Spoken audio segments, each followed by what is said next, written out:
समस्या को समस्या समझना समस्या से बड़ी समस्या है।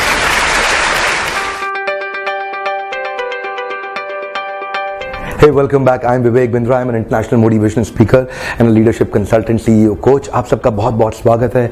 आज एक बड़े ही अद्भुत टॉपिक पे मैं लेके जा रहा हूँ आपको। ये जर्नी जिसके बारे में बहुत लोगों ने मुझसे पूछा, और वो टॉपिक है how to achieve all your goals. आप कोई भी गोल सेट करें, उसको अचीव कैसे करना है, उसको 5 स्टेप्स में मैं शेयर करने वाला हूँ। 5 steps to achieve all your goals. मैंने पूरी किताब एक लिखी है, वो किताब जल्दी पब्लिश होने वाली है ब्लूम्सबरी पब्लिशर्स के साथ में। I have authored about 10 high power motivational books. आप कई किताबें मुझे खरीद के पढ़ सकते हैं, फ्लिपकार्ट, अमेजॉन, सभी जगह मिलती हैं। तो मैं शेयर करने जा रहा हूं 5 steps on how to achieve all your goals. और पहला स्टेप क्या है? You got to actually hold on to a conscious goal. Your goal statement has to be a very very consciously created goal. How to make a goal is not what I am going to discuss right now. What I'm going to discuss right now, that's my other video, you can see that. My discussion is hold on to a conscious goal. When you want to achieve your goal, you've got to hold on to the conscious goal. Your problem is not that you don't have a goal. Your problem is very frequently you change your lot of goals. जब आप कोई गोल नहीं achieve कर पाते, you change your goal. Don't change your goal, change the strategy. अपने लक्ष्य को ना बदले, अपने तरीकों को बदलें। करना क्या है? Hold on to the conscious goal. That's the first step. Now that you hold on to your conscious goal, now comes the second step, which is called set an unusual reminder mechanism. You've got to actually set an absolutely unusual reminder mechanism, unusual disturbing reminder mechanism. You know why?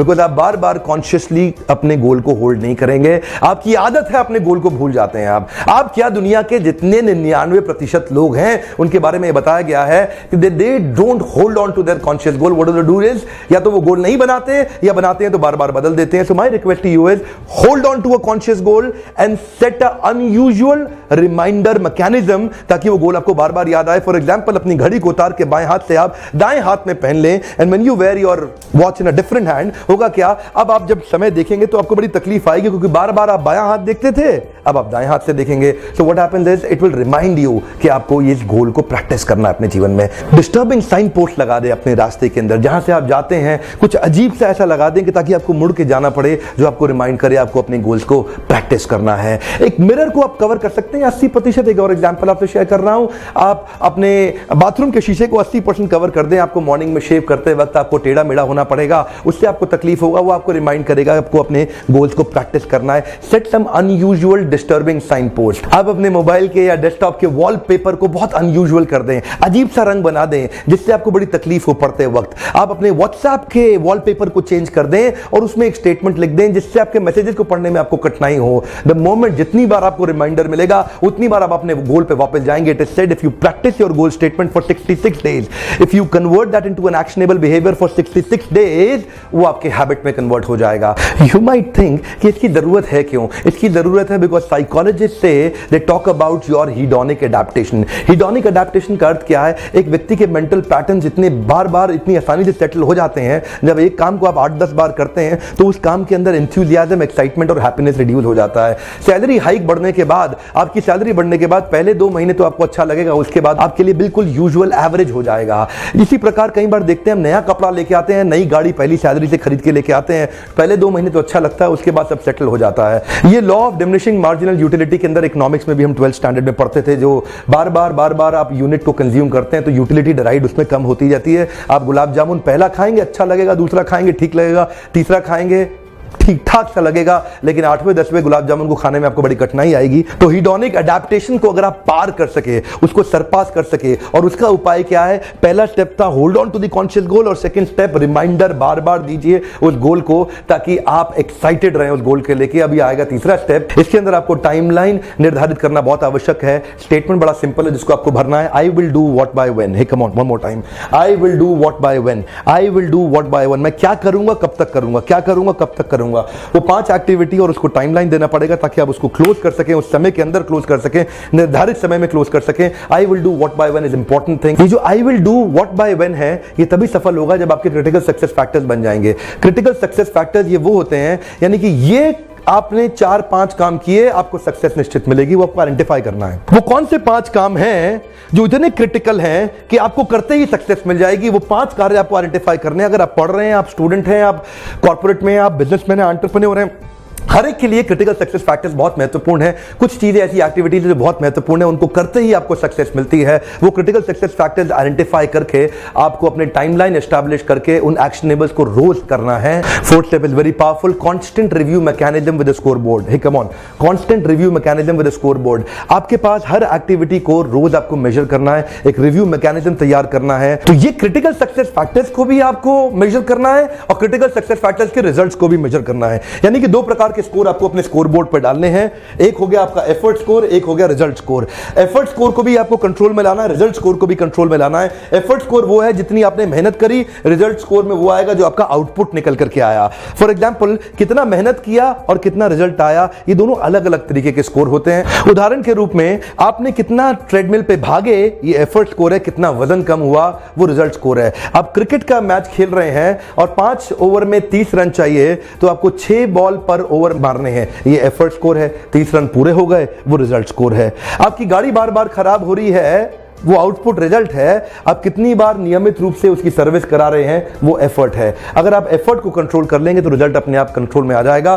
तो आपको अपने effort score को control करना है, result score को control में लाने के लिए तो आपको दोनों स्कोर लिखने होंगे आपके स्कोर बोर्ड में, आपके क्रिटिकल सक्सेस फैक्टर्स के ऊपर। जो आपके क्रिटिकल सक्सेस फैक्टर्स हैं वही आपको हेल्प करेंगे हमेशा आपको प्रगति करने के अंदर। कांस्टेंट रिव्यू मैकेनिज्म आपको ट्रैक पे रखने वाला है। कांस्टेंट रिव्यू मैकेनिज्म आपको भटकने नहीं देगा, आपको बार बार आपके गोल पे लेके आएगा। आपको पता चल जाएगा कि ये आपको अचीव करना है और ये आपका गैप है और आप अपने गैप को अचीव कर सकेंगे। पांचवा पॉइंट बहुत महत्वपूर्ण है, आपके अकाउंटेबिलिटी स्ट्रक्चर्स। आपको किसी ना किसी के प्रति अकाउंटेबल होना बहुत महत्वपूर्ण है। किसी के प्रति अकाउंटेबिलिटी, किसी के प्रति जवाबदेही, किसी के प्रति आंसरेबिलिटी इज इंपॉर्टेंट। अगर आप किसी के प्रति जवाबदेह हो जाएंगे, उसको हर हफ्ते आपको, वो आपका दोस्त हो सकता है, आपका मेंटर, आपका कोच, आपका बॉस, आपका हमसफर, आपका साथी, कोई भी हो सकता है जिस पे आप विश्वास रखते हो, जिसके ऊपर आपको कॉन्फिडेंस हो, जिसको आप अपनी पर्सनल बात शेयर कर सकते हो। तो अपनी लाइफ में एक मेंटर जरूर ढूंढिए। हर एक व्यक्ति की लाइफ में मेंटर होना बहुत जरूरी है। तो किसी व्यक्ति के प्रति आपको अकाउंटेबल होना पड़ेगा, जिसको जाकर के आप अपना रिव्यू स्ट्रक्चर और अपना रिपोर्ट शेयर कर सकते हैं। पहला रिव्यू खुद करेंगे और दूसरा रिव्यू उससे कराएंगे। फॉर एग्जांपल, सैटरडे तक आपने रिव्यू कर लिया, संडे को आप उनके साथ में डिस्कस करेंगे। हर हफ्ते आपको आधे घंटे के लिए किसी एक व्यक्ति के पास अपना अकाउंटेबिलिटी स्ट्रक्चर के साथ में उसको रिपोर्ट करना होगा। कॉर्पोरेट वर्ल्ड में मेरा एक्सपीरियंस है, बहुत से कॉर्पोरेट में मैं प्रोग्राम्स करता हूं, leadership development, leadership in pipeline, succession planning, talent के प्रोग्रेशन पे काम करता हूं, कैसे टैलेंट को आगे बढ़ाया जाता है। Listen to me sir, accountability का कोई मुकाबला नहीं है। जब आपके पास जवाबदेही होती है, जब आपको पता है कि एक व्यक्ति है जिसको आपने सैटरडे को जाके पिछले हफ्ते का कमिटमेंट लेवल, अचीवमेंट लेवल का रिपोर्ट देना है, आपने उसको बताना है कि पिछले हफ्ते आपने क्या किया, आपने अपना एक रिपोर्ट कार्ड उसको जाके शेयर करना है, तो आप शर्म के मारे करेंगे। पहला हफ्ता नहीं कर पाएंगे, दूसरा हफ्ता आप बेशर्म होकर कर लेंगे, लेकिन तीसरे चौथे हफ्ते में आप नहीं बच पाएंगे। आपके पास जीवन में एक व्यक्ति, एक मेंटर, एक कोच, एक टीचर, एक गाइड, एक काउंसलर, एक मेंटर होना बहुत आवश्यक है, जिसके प्रति आप अकाउंटेबल हो, जिसको जाके आप रिपोर्ट करें, हर हफ्ते बताएं उनको। आप अपने गोल्स के नजदीक जाना चाहते हैं तो छोटे छोटे अचीवमेंट जब आप उनसे शेयर करेंगे, ऑफ कोर्स वो एक व्यक्ति ऐसा होना चाहिए जिससे आपको इंस्पिरेशन मिले, ऐसा व्यक्ति होना चाहिए जिस पे आप ट्रस्ट कर सकें, क्योंकि आप अपने हृदय की बात तभी खोल पाएंगे जब वो ट्रस्टवर्दी व्यक्ति होगा। ढूंढिए एक व्यक्ति, कोई जरूरी नहीं है कि उसको नॉलेज हो आपके डिपार्टमेंट की, कोई जरूरी नहीं है कि उसके पास फंक्शनल नॉलेज हो, पर वो व्यक्ति होना चाहिए जिसके प्रति आप जवाबदेह महसूस करें और जो व्यक्ति कमिटेड हो आपका ध्यान रखने के लिए, आपको डेवलप, कल्टीवेट करने के लिए, और आप उसकी बात सुनते हो। ऐसा नहीं है कि वो आपको कोई गाइडेंस दे और आप उसकी बात ना सुने। तो अकाउंटेबिलिटी की मदद से आप जाकर के रिव्यू कर सकेंगे। पहला रिव्यू खुद, दूसरा रिव्यू वो आपके साथ में करेंगे, वो आपको कुछ फीडबैक देंगे। इंटेलिजेंट व्यक्ति, कोई अपना एक ऐसा मेंटर ढूंढिए जिसके प्रति आप अकाउंटेबल हो। इस तरह से क्या होगा, आप ट्रैक पे रहेंगे। बेनिफिट क्या है, you are on the track. आपका प्लान वर्सेस एक्चुअल आपके सामने होगा। ये प्लान किया था, ये अचीव किया, 10 में से 3 पे आप थे, 10 में से 7 पे पहुंचना चाहते थे, लेकिन 4 पे ही पहुंचे, 5 पे ही पहुंचे। एक रिव्यू, एक मैट्रिक्स के साथ, एक नंबर के साथ आप करेंगे। दुनिया भर के कॉर्पोरेट्स अपने आप को रोल होल्डर कैपेबिलिटी इंडेक्स के साथ इसी तरह ग्रो करते हैं। तो आज प्रोग्राम लगभग हिंदी में था, पर इस तरीके के और लीडरशिप वर्कशॉप में इंग्लिश में बहुत करता हूं, रेगुलरली करता हूं, ओपन हाउस भी करता हूं जहां आप आ सकते हैं। मैं वीडियोस आपके लिए छोटे छोटे बनाता हूं। ऑफ कोर्स डिटेल में करना चाहते हैं आप सब्सक्राइब करिए, ओपन हाउस वर्कशॉप में आइए, डिस्काउंट्स के लिए अप्लाई करिए, हमारे वेबसाइट पर जाइए जहां काफी इंफॉर्मेशन है, जिसमें आप एक अगर एंटरप्रेन्योर हैं, अगर आप ग्रोथ चाहते हैं अपनी लाइफ में, तो लर्निंग पे पैसा जरूर इन्वेस्ट करिए अपने जीवन में।